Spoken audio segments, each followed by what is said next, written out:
So one time I was at the gym and I was sitting in the sauna talking to a guy that I knew, and he told me that he wanted to go to confession. And so I said, okay, like when we're walking outside, we can just do it. And there was nobody in there. So he said, why don't we just do it right now? I said, okay. So we're driving. My dad and I are in the car behind Bishop Francis. And Bishop Francis is very busy, and it's hard to get time with him because of how busy he is. So it just didn't work out for us to have a time for him to sit me and him personally. And so we're at a red light, and my dad was like to me, go get out and go sit in his car. Oh my gosh.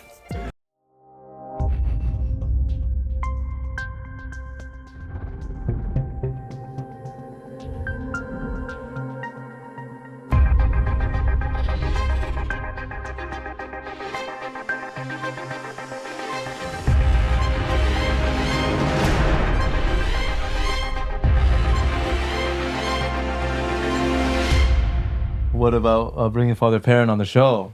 So he said, heck yeah, man. I know when he asked me, I didn't even discern it. I just said, Oh, really? Okay, that's good. Follow your gut. I was hoping you were just going to follow my heart. say yes. Thank you for the invite. Which church do you serve in Michigan? Mother of God. Mother of God. So Our that's cathedral. The cathedral. Yes. I was there for Father Andy's ordination a long time ago, man. 20 Is there a picture of that, of you being there? There's got to be a picture, man. Because you were like a little tiny I was guy. hold on. So that was about 20 years ago, right? 20 years ago, exactly. 20 years ago. So I'm 33 now. So I was 13. Wow. My dad did it to brainwash me. And it worked. It worked. To become a priest. If we can find a picture to post that'd be really cute. Yeah. And I don't know. See if your dad might have a picture from that. I haven't. I mean, I remember for your 20th anniversary when I posted a picture, I was looking for something like that, but I didn't find it. So I guess I have to look a little bit harder, man. And you were his rector, right? I was rector of the seminary. Wow. Yeah, small world. That's awesome. How many years after that would have that been? 12 years later or something? Yeah, something like that. They actually planned this all out at his ordination. And he was like the first young, he was the first American-born Chaldean priest. But, yay. This comes up every episode. And the first American-born Chaldean core bishop on Saturday, right? Is that true? Yeah, I guess that's I'm pretty sure. Yeah. So when I was in high school, Father Michael Bazzi, God bless him, he was in charge of our high school Bible study, but he was like a, Iraqi born and, didn't really know American culture very well at the time and stuff. And so once Father Andy came, he gave him the high school Bible study. And I remember one day we had our Q&A. I don't know if you remember this, Father Andy, like on the first day you were there, you did like a talk and then we had a Q&A. And I was really quiet. And I just remember being so shocked that a priest played video games and liked In and Out. I mean, you have to like In and Out. You don't have a choice about In and Out. I know. In San Diego, it's like a cult. So that was I wonder what games I was playing at the time. Zelda. When I first moved here, I remember that. I think it was before I got a Wii. Oh. So I don't know what I was playing at the time. Because I remember I was already here for a year or two when I got, because I bought it. You know how I got my Nintendo Wii? When they first came out, why am I talking about this? What is the topic? When they first came out, they were like selling out immediately. You couldn't find them anywhere. And so I happened to be going to Las Vegas to say Mass some Sunday. And I had my flight was delayed a couple hours. I'm like, okay, you know what? I'm going to stop at Walmart and see if they have one. And I found one there and I brought it back with me. Wow. Yeah. That was a very deep spiritual story I just told. So you were ordained in 2003? Four, okay. Wow. Yeah. July 3rd. We were ordained in 2015, so we're coming up on 10 years. Yeah, 10 years next year, man. Yeah. Amazing. What about you? When were you ordained? 2019. 2019. I don't July think I was 6th. at your ordination. I don't think so. I came to Father Patrick's. Father Remember we Peter would go came a to couple mine. times? I used to go to every single one. I don't think I missed one until COVID or something. I'm pretty sure I was at yours, wasn't I? I don't know. You would remember. remember. Yeah, I would remember. I should remember. Who were not you ordained with? Father Rodney? Father Rodney. Yeah, that's right. Yeah, we were ordained together. You- Yeah, it was great. Yeah, I used to have this cool thing where you would encourage us and, take a group of us Bring to as go many to as Michigan. I could to the Michigan ordinations. Yeah. Yeah. Yeah. I was remember important to that, me. man. Those Yeah. are good times. Yeah. Father Pierre's ordination I was at. Yep. Father Father Matthews. Matthews. Yeah. Father Patrick. We went to Father. Anyway, we went to. I hope we went to most of them. I don't know. But then once COVID happened, things that were traveling was weird. I think it's kind of stopped there. Yeah. You guys have one this year? We have Deacon Joseph and Deacon Ehab. When? July. It should be sometime in July. Of 2025. 2025. Okay. Yeah. We'll see if we can come. How about you Yeah. guys? You have some. We'll ordinations? have 3 priestly Wow. ordinations next year. That's great. And I'm shooting for, actually, well, I don't want to announce the date, but yeah, we're shooting for sometime 2025. Yeah. Yeah. There'll We'll have be some diaconates earlier in the year, 3 of them, and then we'll have 3, like all 3 ordained priests together later great. on in the year. Mm. Yeah. Okay, so we'll plan not to be around that time. Same time. Yeah, that's good. So you're at Mother of God with Father Brian. Yes. He's there. Bishop Francis, Bishop Francis, obviously. What else do you do for the diocese? Director of Vocations, which is fun. Nice. So good Father work. Brian is the director of seminarians. Yeah. So that's like you being the rector and Father Tristan being the vocation director, Tristan right? is the Like vocation yeah. director. bringing in new vocations. Yeah.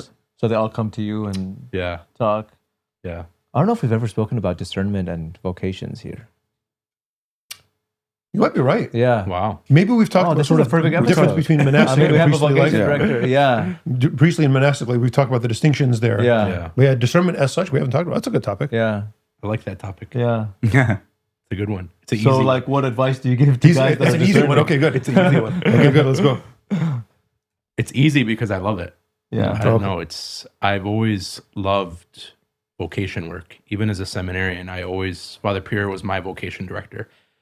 And I just would help him with different things, the discernment nights or reaching out to guys or keeping up with guys. So I've always loved it. I've always loved encouraging vocations, encouraging men to discern. And so it's beautiful to be able to do that now as a priest. It's a privilege, honestly.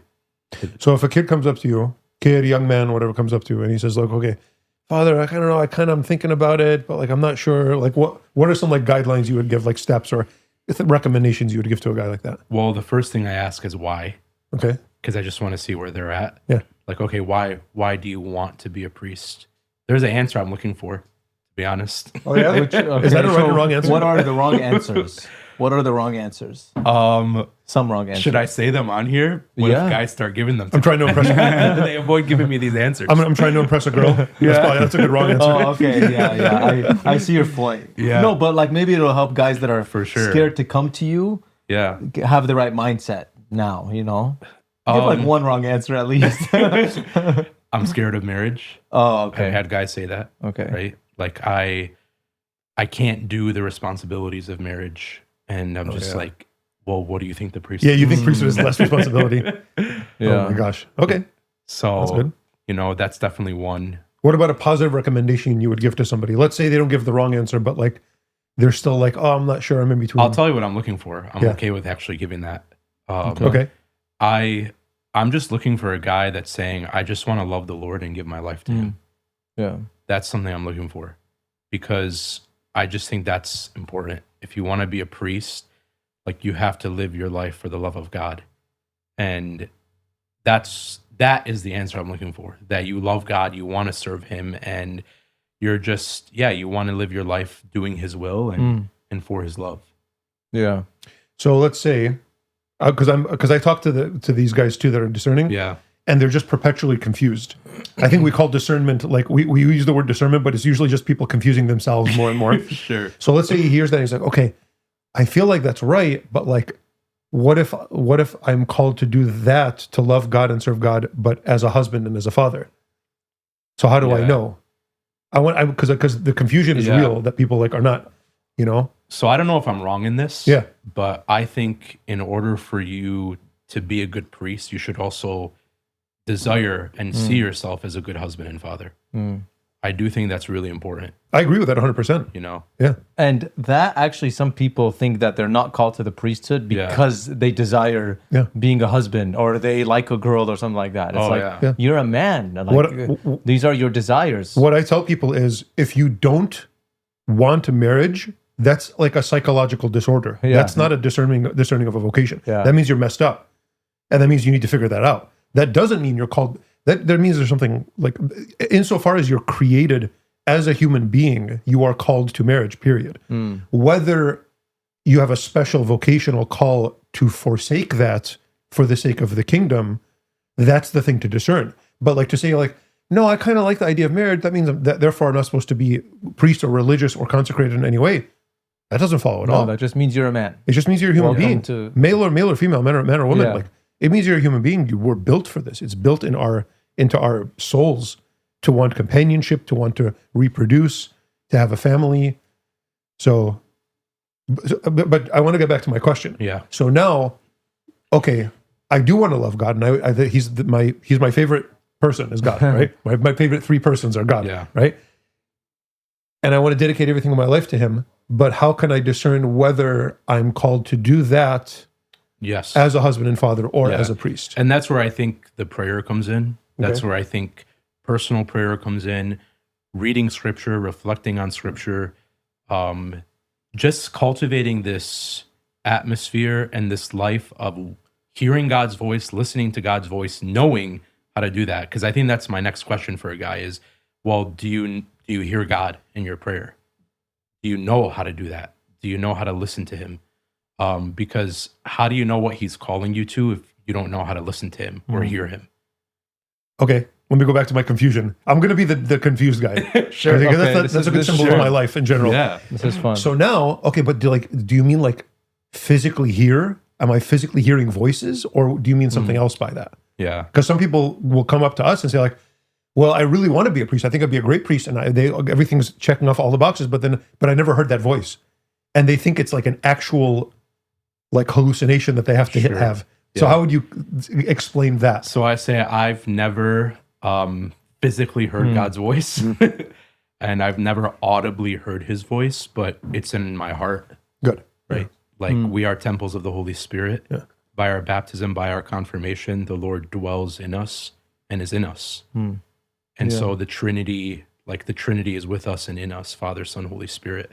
yeah. And so how I hear God is when I connect with Him in my inner being. That's how I come to hear Him. Good. Yeah. Yeah, I agree with that. This you hear Him in the quiet little whisper, Of course. not in the thunderstorms. Yeah. But in order to get to the quiet whisper, you have to have the prayer life that you're talking Prayer about. and silence and Prayer, silence, the scriptures, Yeah. adoration. I just tell people sit in adoration, just don't leave, yeah. and just like be there. Wait And until you get decide. and people get so jittery. yeah. You know, I get jittery too sometimes, and it's like, Yeah. oh, okay. Yeah. What are you Yeah. trying to avoid? What do you like, or what in your character is not allowing you to just sit in silence there, and what maybe that's something that you could work on. yeah. Yeah, I was talking to some of the monks earlier, some of the brothers, and I have a list of 10 steps that I make guys do if they're In their actually discernment? serious in their Okay. discernment. And so the first two are probably the most important for me to see in a guy who's discerning. If a guy says, I want to go to seminary, I say, okay, I have a 10 steps of serious discernment and I want to see you do this. And if you can do this, that's how I know your call is real and it's from God, because it takes the grace of God to do this. What are the first two? The first two are to pray a daily holy hour and to go to daily mass. Mm. And that's hard to do for a Yeah, lot of for people, sure. Especially if they work. of course. Yeah. But if you're willing to make that sacrifice, that's how I know you're serious enough to actually discern this and pursue the priesthood. Yeah. What's three? Do you want to go through all of them, or do you want that one too? I have to pull it out. Oh, okay. Should I pull it out Okay. for you? Yeah, sure. Do you want to? Sure. They're interesting. Sorry, my phone's Well, not he on gets there. airplane No, mode. I remember when you know, you guys were talking about the hearing God's voice thing, and I remember that I heard the story of a priest who was discerning and he was confused, and then he saw a statue like one of these, and I guess he saw Mother Mary like bowing to a cross, and then he knew that he was called to be a priest. And so I was waiting for something like that to happen. You For know? hallucination. Yeah, it was. Doesn't happen. I was waiting. Or like I thought that it was gonna happen, but nothing ever happened, man. And Yeah. I You had shouldn't to have been a just- priest, man. What are you I doing? know. So then All I had right, to just. I have my listen. list. Okay, go. let's hear it. 1, Eucharistic Holy Hour daily. 2, daily mass. 3, a relationship with the Blessed Mother. Oh, okay, nice. 4, monthly meeting with your spiritual director and a therapist if needed. That's important. Mm-hmm. 5, every other month meeting with the Vocations director. 6, attending to retreats. 7, we usually have different programs that we do for discernment. We've used Avila Institute, different institutes that we make guys go through. 8, make a visit to the seminary, pray and spend time with the seminarians. It's important to me that other seminarians see that these guys are normal, kind of use them as a test. I don't think I've ever met a normal seminarian. Just 9, be involved in church, prioritizing serving Mass, serving in the Mass. And then 10, work on reading Aramaic and serving Chaldean Mass. Everything on the list is really good. Yeah. I might do certain things in a different order, but everything on that list is very good. I wouldn't even necessarily make them like hard requirements, but for the way that it's happened in this diocese, I don't think it's been on purpose, but the way that it's happened here has been kind of starting with serving at Mass. That's kind of where vocations have flourished most, is that somebody is, they finish First Communion, they're like, okay, I want to be, I think it's cool, I want to be altar server, I like this thing that I wore First Communion, I want to keep doing it, whatever. And they'll serve a little kid or whatever, and then they'll grow and like, okay, I guess I'm going to be a lector. Rectors later on. Lector, I'll read at Mass, that's fun, and I'm learning the prayers, and I guess I can start some of the Anyatha now, and then they naturally just start coming to daily Mass when they serve, and it just becomes this very kind of organic thing, it just kind of happens. And then, okay, and then they just naturally want to learn Chaldean, and they just naturally learn how to read the alphabet, and then they'll become maybe blessed as a subdeacon, and it just kind of flourishes from just serving the altar. It just kind of becomes this flowering of that, and then a lot of the things on your list just kind of happen themselves. Then, when they start talking to a priest, one of us, about it, or Father Tristan, or one of the priests, then one of the priests will say, well, are you going to adoration? Oh, no, I don't do that. Okay, well, maybe you need to start. Are you praying the rosary? That's a good way to nurture a devotion to Our Lady. Good idea. Are you so and so and so and so? Yeah. Yeah. I like that. So we're doing similar things, just different kind of ordering of it, which is great. It's good. I think it would have to be like that, because if it's a random idea that comes out of nowhere and you're not churchy, and it's a random idea like, oh, being a priest looks like it's cool, so let me just think about it, and you haven't been either attending daily Mass or serving or, doing these lists of activities that, from which like a vocation would arise, then that would probably be a little bit concerning. I had a rule that I wouldn't even talk to somebody about a vocation if they just came back from Emmaus or some big retreat, and they're just like, I don't even know who you are, and now you want to be a priest. Like, did you even go to church before this retreat? No, not really. Dude, 6 months. Let's see you at least make it to Sunday Mass and start a daily prayer life, and then if you're still thinking about it, then we'll start a conversation. Yeah. But like the sort of retreat high, going from that directly, that's like, oh, be careful. That's like, because then it's just pure emotion that just by nature is going to run out. But a vocation, it needs to be permanent, a permanent decision. You're making a decision that's not based on a moment of passion, but on your character and on something deep and real and unchanging in your heart. In order to even know what that is, all these things that we're talking about have to kind of already happen. Yeah. And anytime there's a conversion, you always go to the ideal and the highest, right? I think that just happens when a conversion happens, that you're just thinking of what's the ideal. You want to be the best. Right. What's the most best holy, thing? Yeah. Right. So you have to wait until that settles down. Yeah. Well, I thought in the very beginning of my discernment, like when I was really scared of committing a mortal sin and going to hell, I thought that being a priest is my best chance to go to heaven. How wrong you were. Avoid go to hell. How And I wrong you were. realized, what did it, someone say this? Tertullian. What? Or St. Irenaeus. What?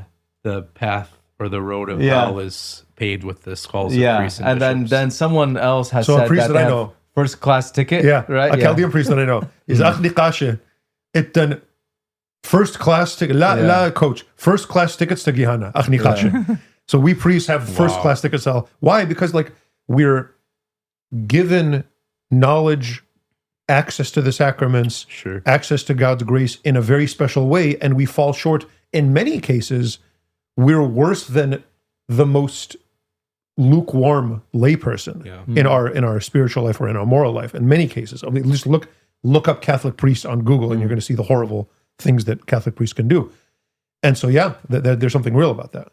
So if somebody thinks I need to be a priest because that's going to get me into heaven, Oh no, Yeah. that is not discernment. That is just Yeah. a false understanding of the faith.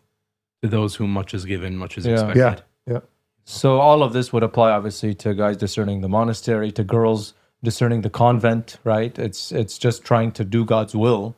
So when would you guys tell someone they know, or like how would they know that God is calling them to this for sure? And like when at what point should they make that step of joining a convent, joining monastery, joining seminary?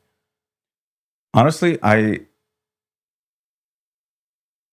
and I'm not going to presume that this is like a right or a good answer or anything, but I knew I was called to the priesthood for sure when the bishop put his hands on me. That's when I knew. Like when he ordained you? Yeah, when he ordained me. Because up until that point, he could have said, "No, I don't want you actually to be a priest." And then I know God did not want me to be a priest. So I have my desires. I know I want to be a priest, but until I get ordained a priest, then I don't have the confirmation that God also wants me to be one. I think there's an analogy with marriage in that, how do I know this is the right person I want to marry? Okay, there are certain things. Again, what are the reasons why? Is it just because of looks? Is it just because of money? Okay, there's the wrong things to look for. Then there's the right things. And okay, all the right things check out. We've gotten to know each other. We're really both trying our best to follow God. We want to live a good life. All these things, okay, all these are positive signs. Then how do you know 100%? Honestly, at some point, you know because you've made the choice. Kind of what you're saying. Yeah. How do I know? You know as a result of your own will. God works through your own will at that point. And again, so if the bishop says, nope, sorry, or if you're kicked out of the seminary, the rector says you're not called the priesthood, Or you're not accepted. or you're not accepted, okay, then at least in this diocese or seminary or whatever, I'm not. Okay, when you're not, but let's say you're here, how do I know that I am? It's all of these things combined, and then finally God working in his grace. The fundamental place where grace works is in the will. And when you've made the choice, then you know. And then the bishop has laid his hands on you. And same thing, how do I know this is the woman I'm going to marry? When you've made the vow at the altar. That's how you know. Well, what if it's the wrong person? There's going to be troubles no matter what. It doesn't mean it's right or wrong, whatever. You're going to have I tell my students, like, your life is going to be terrible no matter what you do. It's going to be a mess. And then it's going to be amazing and beautiful and graceful when you face that with courage and with like grace. So basically, the will of God is not something to find like a needle in a haystack. Because people come up to me and they say, I don't know what the will of God is in my life. And I always ask them, like, well, what do you want? Like, what do you want out of life? What direction do you want to head in? And how do you see yourself exercising your talents and things like that, right? Because I think we try to, we imagine God's will as something so distant from our concrete situation that it's impossible to find. It's like trying to do, trying to land on a metaphysical thing, and you can't do that. But God, like you said, God acts from within our nature, right? So we have a lot to do with, we in our constitution and our concrete reality, our desires, our wants, our talents, all these things have a lot to do in the direction of God's own will. I also think our circumstances do, like our community does. Like, how do I know what God wants from me? He wants me to love him and love my neighbor. Well, what am I supposed to do to love my neighbor? What does your neighbor need? And there, it's God telling you. It's like the parable of the Good Samaritan. Like, that man was injured, and then God worked not through the priest or the Levite, but through this foreigner, the Samaritan, to help this man. God worked through this Samaritan to help this man that was injured, but also God worked through the injured man to sanctify the Samaritan. And so God is putting it in my heart to discern, but also God is putting it in my reality, in my community, that there's a need that needs to be filled. And when my heart notices the need and has mercy and compassion and like, okay, gosh, leaders are needed in a community, sacraments are needed in a community. And I'm just sort of speaking of my own discernment. You just feel a spark in the deepest part of your heart, this sort of little tiny spark of love. Oh my gosh, if somebody doesn't do this, they're not going to have it. And then you just sort of have this moment of, okay, I can do that. And discernment is no longer this internal self-reflective thing. It's external. It's love pointed outwards towards the needs of the church. And that's a very fulfilling, exhilarating kind of aspect of discernment. You know? I have a question for you now. Yes, please. You can be my Socrates. What do you say to someone who comes and says that? Mm-hmm. Like, okay, I see this need Mm-hmm. and this is great. This is awesome. And I might even feel like God is asking me to do this, but I don't want it. Yeah. I think of the parable of the young man with the wealthy young man. And so, because it's a similar conversation, he comes to Jesus and he says, well, I've done all these commandments since my youth. And the young man says, what am I still lacking? So he's speaking from his heart. He says, my heart still feels a little bit empty. Even though I'm close to God, I'm following the commandments, I'm doing this stuff, loving God, loving neighbor, and I still feel this sort of emptiness. And Jesus says, okay, if you want to be perfect, sell everything you have and follow me. Give to the poor and follow me. And then it says, the young man left sad because he had many possessions. And we don't know what he did eventually. Mm-hmm. So the answer is, if that's sort of your scenario, and there's this emptiness, there isn't going to be anything else that's going to fulfill it. Come to terms with that. I don't want to do it. Why don't you want to do it? I was reading the letter of James this morning, and the letter of James says, well, God is one of the things, like, you're not asking in faith when you're praying for things. Okay, but let's say you are asking for faith, but you want to spend God's gifts on your passions. He says something very similar to that. So, like, what is it that makes you not want it? That's discernment. Is it, I don't think I'm worthy of the responsibility? Okay, that's something to talk about. Discern. Talk to your vocation director. Think about it. Maybe it's right, maybe it's wrong. Is it, well, priests have a rough life, I don't want that. Okay, discern that. Think about it. Is it worth it? Is it not? These are all things that have occurred. But if it's really in your heart and you don't, it doesn't mean you're going to go to hell or something like that. It really doesn't. That passage itself doesn't say anything like that. It just says he walked away and he was sad. So there's going to be a sort of this emptiness in your heart, but, like, you can still live a good life and be close to God. But that radical calling is going to be difficult no matter what. And I don't know of anybody who didn't struggle with their vocation. Actually, no, I know maybe there's some people, I've lived with the Dominican, they're just sort of built, their sort of genetic constitution is just very, I don't know, open-hearted. They're just kind of built, I don't want to say they were made good as good people. We all have our struggles, but, like, but the internal struggle is something almost everybody feels. I felt it for many years. It took me 5 years as a seminarian to really internally accept my vocation and to kind of be at peace with it.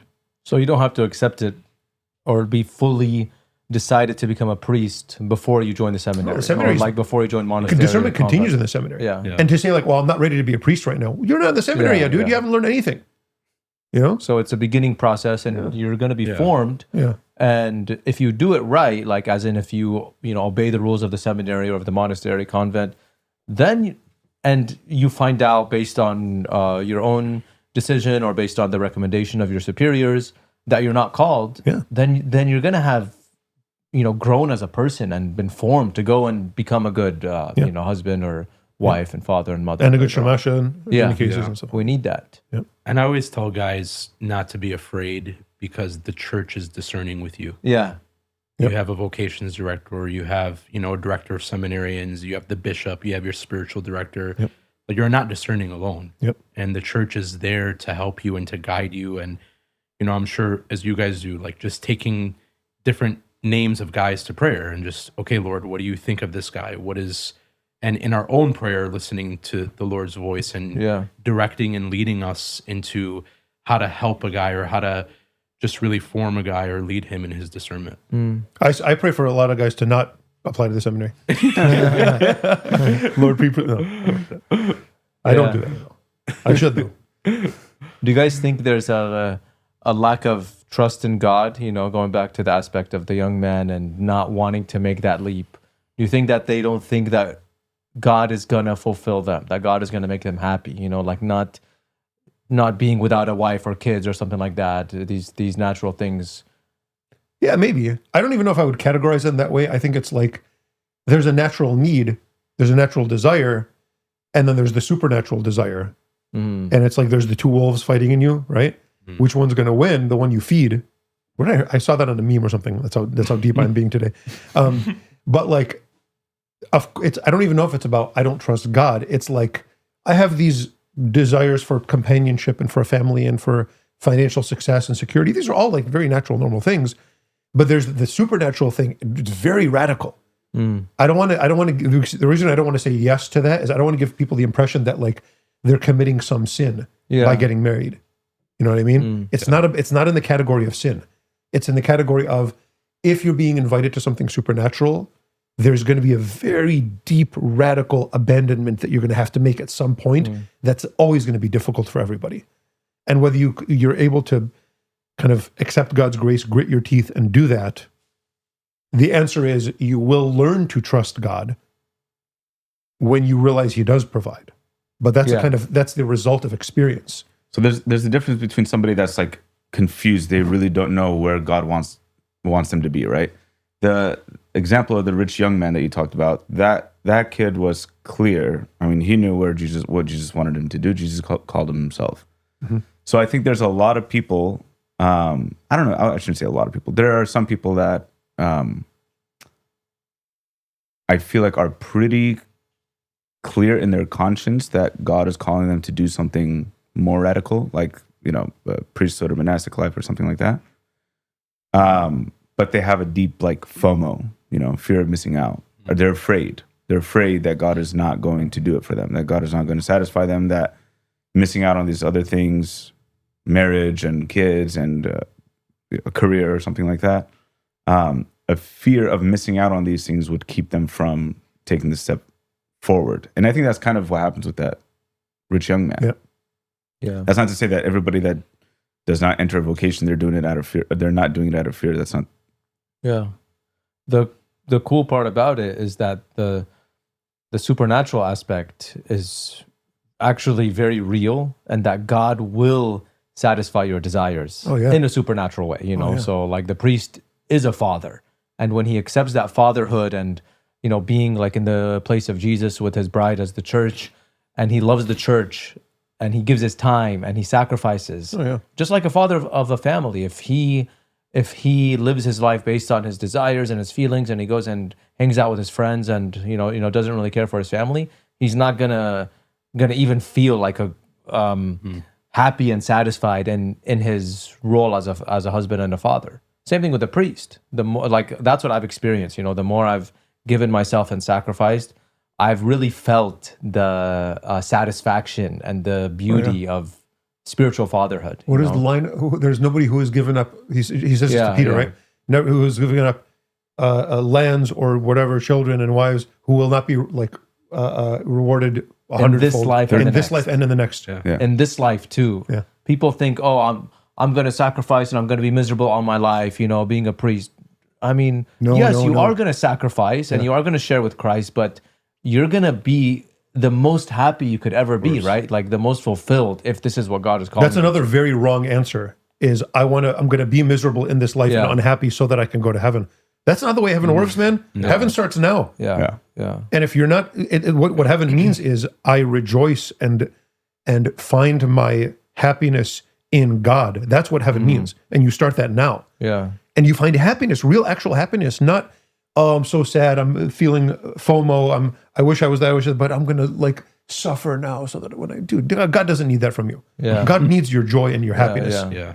And I'm saying this as one of the most like joyful people, one of the least joyful people in the world. But I know that's kind of just I'm just in a bad mood all the time. We love you so much, man. It's because I'm always hungry. I need to talk to you. Yeah, let's talk about it. I need somebody to talk to. Why am I always grumpy, Father Simon? You know me. You guys know me as well as anybody in the world. I think you're just hangry all the time, actually. And that's part of it is my blood sugar. Yeah, I needed food. Yeah, but we receive so much as priests. Yeah, man. Like people say all the time, like, "Oh, Buna, you sacrifice so much, you give up so much." I'm just like, you don't know how much I get to receive. Yeah. And it's just such a beautiful thing. Like I just remember in seminary, one thing I always felt the Lord telling me in my prayer in seminary was, "You can't imagine the life I have for you." And honestly, being a priest now for 5 years, I never imagined my life to be like this. Yeah, and how beautiful and how amazing it is just to be a priest, to accompany people, to be a father, to serve the people of God is just an amazing thing, a beautiful thing. And the year you guys are almost at 10 years. You're at 6 years, 7 years. Next summer will be 6. 6 years. Yeah. Have you ever had a single boring day as a priest? I don't in think all those years. So we're talking about thousands of days. Yeah. Not one of them has been boring. know. And I can say the same thing. It's Not amazing. one boring day. I kind of wish I had a couple boring days, Yeah. but never. Not one boring day. What's your favorite thing about being a priest? My favorite thing to do as a priest is say mass and to hear confessions. Those two sacraments I feel very drawn to. So I really love doing those. My favorite thing about being a priest, in a kind of worldly way, because you were talking about there's a rewards we gain, we get so much. Here's what the thing that I find most comforting in a kind of human way. At the end of the day, so whenever the day ends, sometimes it ends very late. You guys all know that sometimes the day ends. But at the end of the day, I get to go back, go to my room, close the door, and just go like this, and just have a moment of quiet. And the reason I treasure that is because I know people with kids don't ever have that. Yeah.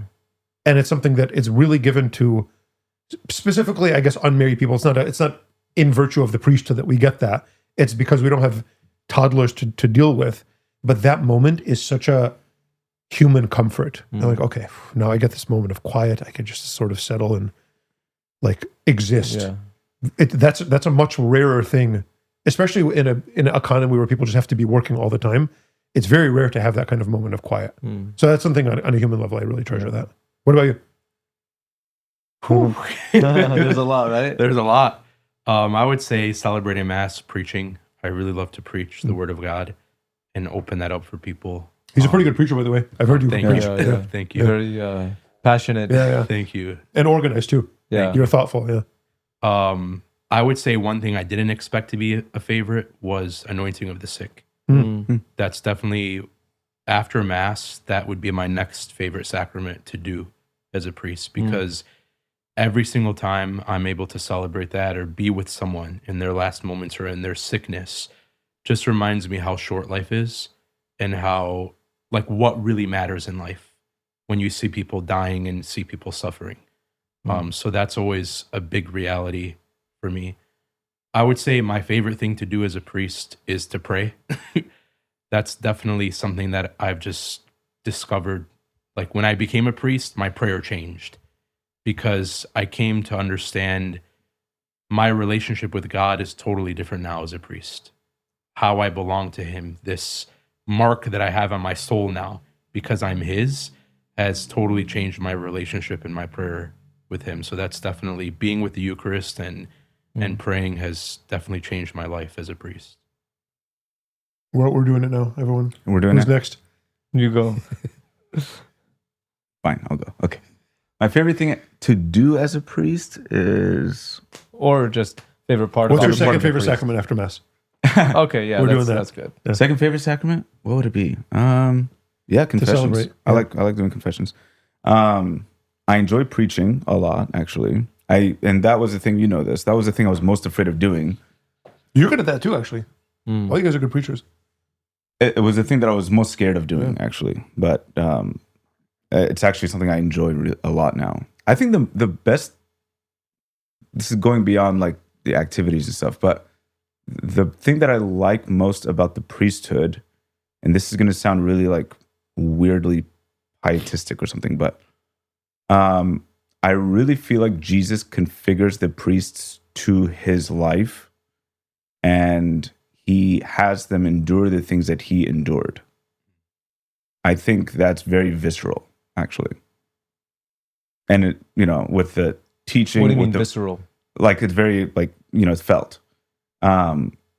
With the teaching, guiding people, frustrations, right? Things like that. And I think, I'm not saying that I'm good at that at all, but I definitely feel a tug to it. I agree with that. Every time I pray the sorrowful mysteries, I prayed them on the way here, actually. That's exactly how I think about it. Is like somehow the priesthood shares in each of these sorrowful mysteries. Yeah. Right. In a very, like you said, visceral way. I actually prayed them yesterday by accident. Oh. That's how messed up my schedule is.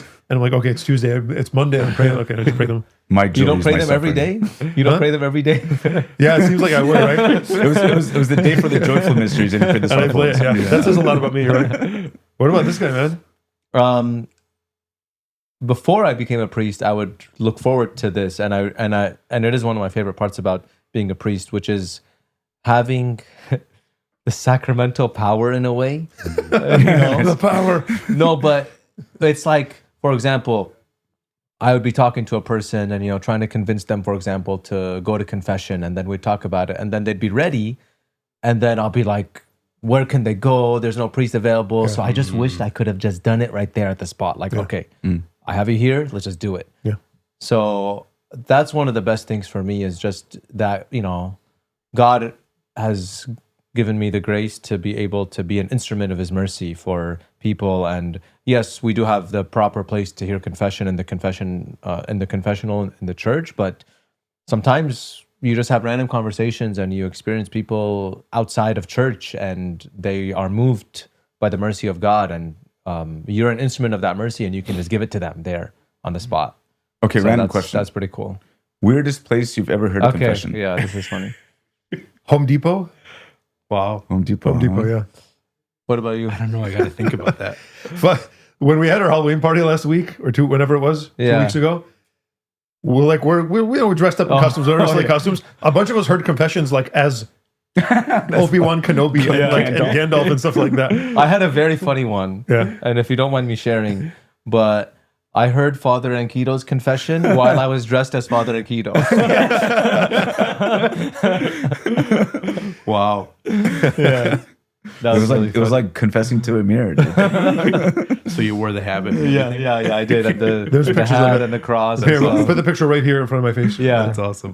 the monks helped me out to get that outfit. So I had one time I went, and it's the same person. So I'm going to mention these two places that I heard. By the way, this is not breaking the seal of confession because we're not talking about Yeah. who it is or what the sins are. We're just Yeah. saying very generic things. So one time I was at the gym and I was sitting in the sauna talking to a guy that I knew, and he told me that he wanted to go to confession. And so I said, okay, like when we're walking outside, we can just do it. And there was nobody in there. So he said, why don't we just do it right now? I said, okay, sure. So we did it in the sauna at the gym. And then the same person, another time, I saw him there was Chaldean night at the Padres game. And we were saying hi to people and stuff. And he's just like, I need to go to confession. So I said, okay. So we did it at the Padres game too. Nice. So that was Wow. cool.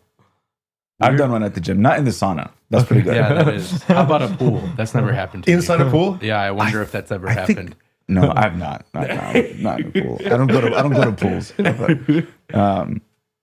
But yeah, I heard this one guy's confession at the gym where we're working out. Like I had my gloves on and everything, shorts, and he's like, can I go to confession? I'm like, sure. And then he knelt, and I was like, not at the gym. Knelt bro. at the Then he kissed your head or something? No, but one time. But that happened, right? No, you know when that happened to me once? When? When I went to play tennis, and on my way back home, I stopped at a 7-Eleven to get gas. And you And I wearing, went like, down, and shorts and I was in t-shirt? a shorts and a t-shirt. There was a whole line behind me. The guy at the cash register kissed my hand. I was like, dude, You wear lifting gloves? yeah, I do. We're going to have a conversation. What about you? Do you have a weirdest I don't place? know if I have weird. I have cool. Okay. And I think the reason why I say this cool is because it was literally like by the grace of God that this happened. And it was with my family, actually. My aunt had passed away. She passed away last year. And yeah, thank you. She was a very holy woman. And I felt we were all gathered at her house 2 days before the funeral. And I just felt like my family needs to be prepared for this funeral mass.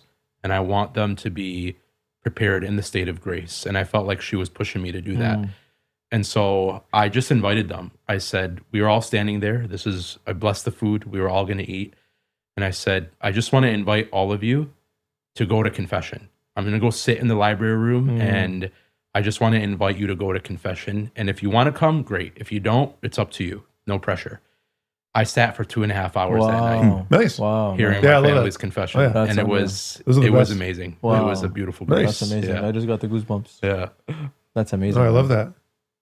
And like when you said like you that all happened in the context of blessing the food. Yeah. It reminded me that we have some sandwiches. Yeah, you know what? You wanna It's do it? actually about Is that it time? time right now. It is. Let's do it. And the food is here. See, a segue. Yeah, there you go. That's great. You can be the host, man. No, man, never. All right. Did so, you? What is this place from? Where's the Park food? Boulevard Liquor and Deli. Thank you guys. In North To Park? The Habibs, yes. Did they cut the sandwiches in half? That looks pretty good. Eat as much as you Yes. can. This is the slice jerk chicken. That's very appropriate. That I get got the jerk. another Yeah. jerk chicken one. I had here. the Stephanie special. Okay, nice. Wow, look at this. Right. I apologize to Stephanie for not answering her phone call. I just realized that she was calling me. I didn't have her number. I think she called all of us about this. Not me. That's why I don't get my Did she number. not out. reach out to you? She saw me. I'm the reason why we got this because she saw me at church. Oh. She said, "Father Randy, what can we deliver?" I said, "Yeah, sure. Here's Father Simon's number." Just kidding. I would never give your number out. This looks really good. We got some sausage here. Pickles. Very good. That's really good, man. Really clean. Very clean. So how long are you in town for, Father Perrin? Friday. Oh, yeah? You're gonna miss the thing, huh? I know. I didn't know about it. Yeah. I didn't hear about it till now. We posted. I just posted on social media, but I didn't. Okay. I don't like making a big deal out of it. Your family's coming. But my mom and dad are coming in on Thursday, and my sister's coming in Thursday too. So, for the core bishop blessing, So you're going to be a bishop? Or a court? we've talked about it. Not a bishop. I'll be happy when it's done. I don't like hosting like that. What's different afterwards? I'm going to wear red Could you give me a pickle, stuff, red trim on my Thank you. garments, and that's basically it. So what should people call you after? In all seriousness, Monsignor, core bishop? no. In all seriousness, I've really always preferred Father Andy. I really, because FA, like, it's kind of like a thing now. It's like a meme. I don't want to lose that. That looks really good. What is that? This is also jerk chicken. It's Oh, nice. jerk chicken roll. Mm. Yeah, so Father Andy. Mm-hmm. That's my very sincere request that people can just keep calling me that. You like? What do you like? Father, Abuna, or Akasha? I think Rabbi Kasha is the way that, like, a lot of people say that's the sort of nicest one. But you know, I'm okay with Father. Once in a while, here's the really funny thing. Some of my really close friends that I've known for decades and decades call me Father Andy. And then once in a while, like some random guy at church that's seen me 4 or 5 times is like, "Hey Andy." I'm like, "Oh no, dude. Yeah. My first name is Father. My mom can call me Andy. You're not my mom." Yeah. But you baptized my kid. Yeah, I baptized 2,000 kids. Yeah. If anything, I'm more your father now. Whatever. My dad calls me Abuna. Oh, yeah. He does really? That's cute, man. I think in public scenarios, my parents do, just because like that's how people. That's how they were. He likes it. Yeah. I very much prefer Abuna. Really? Yeah, I really do. Like more than father? Yeah. Why? I don't know. I think it's because it's, first of all, it's ours. You know? Is It's actually Arabic, buddy. Arabic. It's Arab. Nice try. Yeah, but it's kind of Chaldean too. No.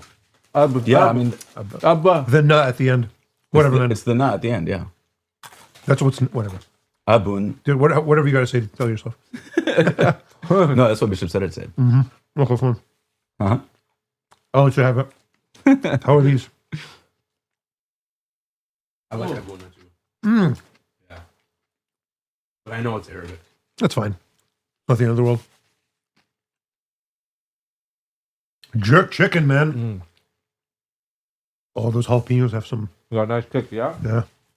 Oi. Mm-hmm.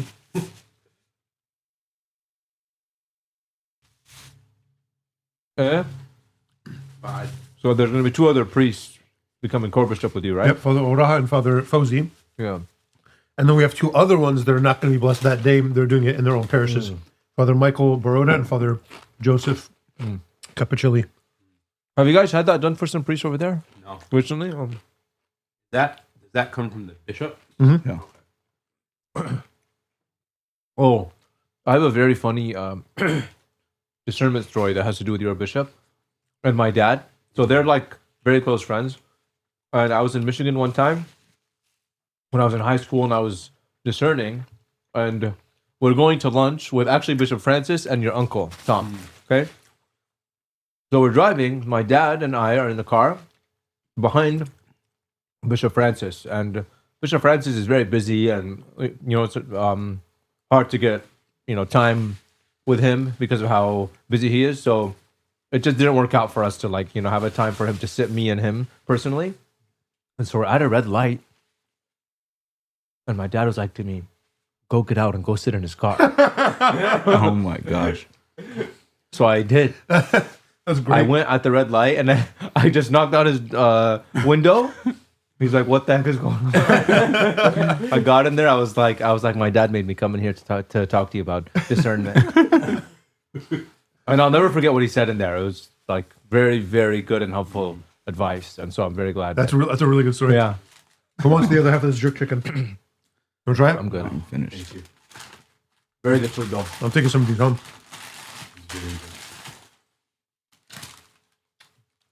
Rye, toast, turkey. I'm gonna try a different one.